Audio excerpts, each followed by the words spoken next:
Vous écoutez Radio Panique. Bon, je pense que c'est le moment tard. J'ai pas le moment de te mettre le jingle. Le jingle là, Ma petite musique que tu m'as fait écouter la fois dernière, là, où j'étais à moitié affligé. Oui. Mais voilà, c'est le moment tard, c'est le moment du connard. Mais salut à tous. Salut Maxime, salut Olivia, salut Paud et salut ceux qui sont autour de la table. Donc ce soir, voilà, c'est difficile de passer à côté de la série événement qu'est The Boys, il me semble, n'est-ce pas?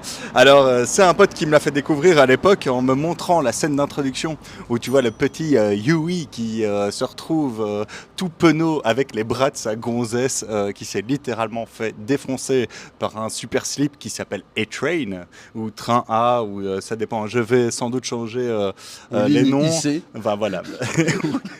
IC, oui. Et la version belge serait IC, effectivement. Donc, moi, à l'époque, j'avais pas accès à la plateforme de diffusion. Je vais essayer d'être sympa sans dire quelle plateforme de diffusion. Allez voir par vous-même, on fait pas de pub.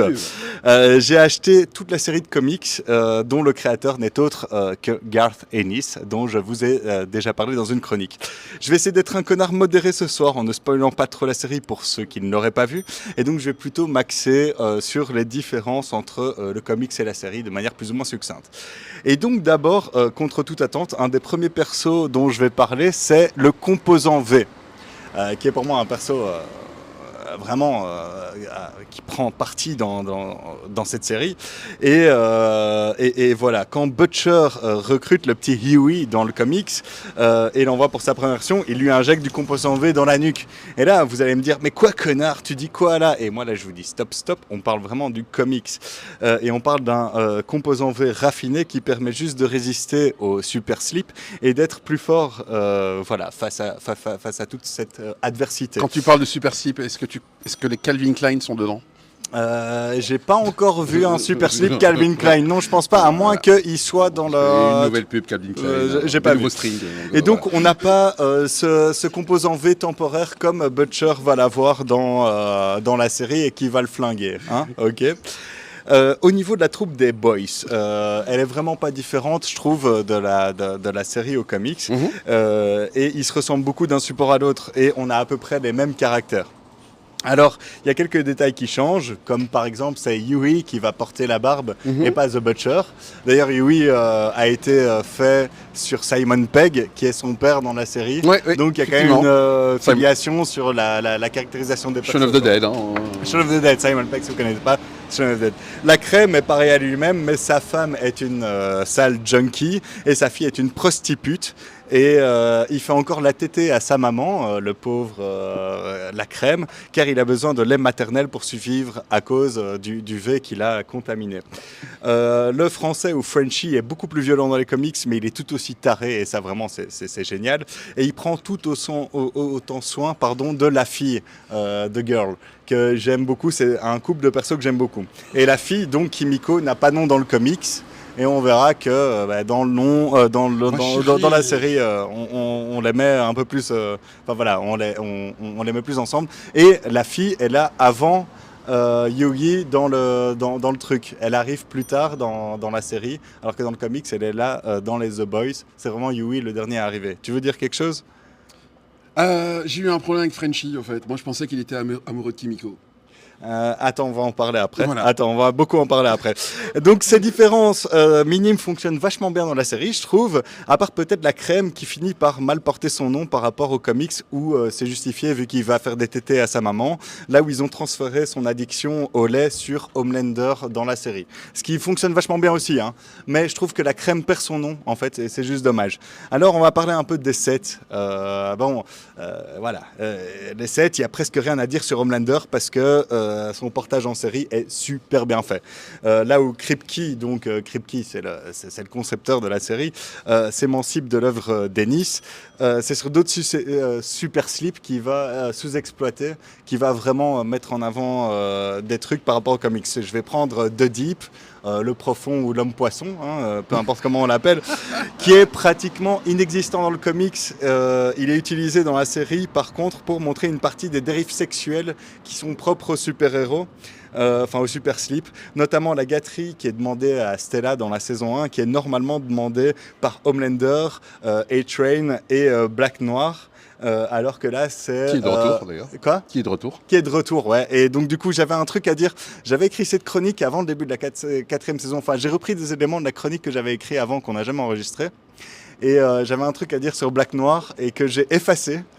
Parce que spoiler alerte, quoi. Du coup, je dirais rien sur Black Noir de plus que ce que je viens de dire maintenant. Et donc, A-Train, lui, représente l'addiction au V pur, quoi, aux pures vies non raffinées. Le petit soldat qu'on a vu dans les autres saisons a également un traitement grandement différent parce qu'on va donner Homelander comme fils, alors que normalement, il se fait défoncer par Butcher et c'est pas du tout son ami dans le comics, quoi. Donc, il y a vraiment des grands traitements différents et je trouve que c'est bien foutu. Donc, l'adaptation, comme je dis, fonctionne très bien et Kripke prend la liberté de créer de nouveaux super slips tout en restant cohérent. 3 petits points.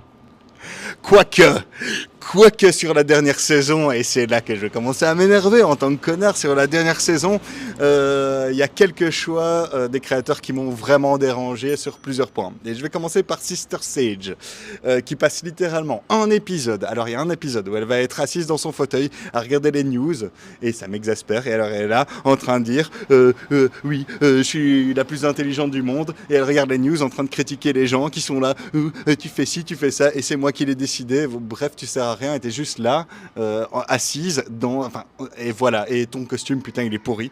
Voilà, ça c'est dit, c'est un tac, c'est gratuit. Le deuxième choix qui m'a autant plus énervé, et tu l'as anticipé, c'est la relation bisexuelle du français et de Colin. Là, vraiment, j'ai eu un gros problème avec ça parce que... Le français qui ne parle pas français. Le français qui parle de temps en temps un peu français, il essaye, mais on l'appelle français. Et alors, pour mes amis pro-israéliens, sachez que l'acteur qui joue le français, pro-palestinien, pardon, sachez que l'acteur qui joue le français est israélien. Voilà. Si vous êtes pro-israélien et que vous regardez The Boys, faites vous-même vos choix. Moi, j'ai fait mon choix, je continue à regarder la série. Et donc, bref, ça c'était la parenthèse, tu peux la couper au montage si tu veux. Désolé. Et donc ce que je disais, jusqu'à présent, jusqu'à la fin de la 3e saison, la relation spécifique entre le français et la fille avait été vachement bien respectée, notamment par rapport aux comics. Et voilà, j'avais vraiment aimé ça. Et cet élément bisexuel avec cette relation avec Colin, ça les fait s'éloigner l'un de l'autre. Moi, ayant lu le comics, j'ai vraiment une affection particulière sur leur relation. Et on aurait pu faire une relation bisexuelle, homosexuelle avec d'autres personnages, mais la relation Frenchie-fille...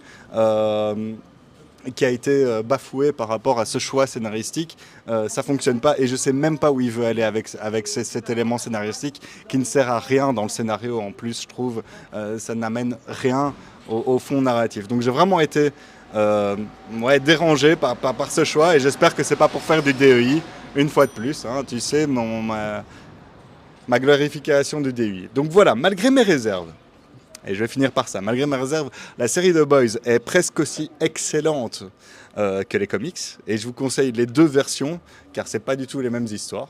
Ça, vraiment. Mais la version d'Ennis, c'est-à-dire le comics, est quand même la meilleure entre les 2, évidemment. Et sur ce, je vais vous dire à bientôt. Et surtout, restez connards, mais modérément. Le connard du samedi soir, toutes les 2 semaines sur le 105.4 sur la playlist Saturday Night Connard. Merci et à dans 2 2-3 semaines. Dans 2-3 semaines. On verra. Allez, un peu de Radio musique. Panique.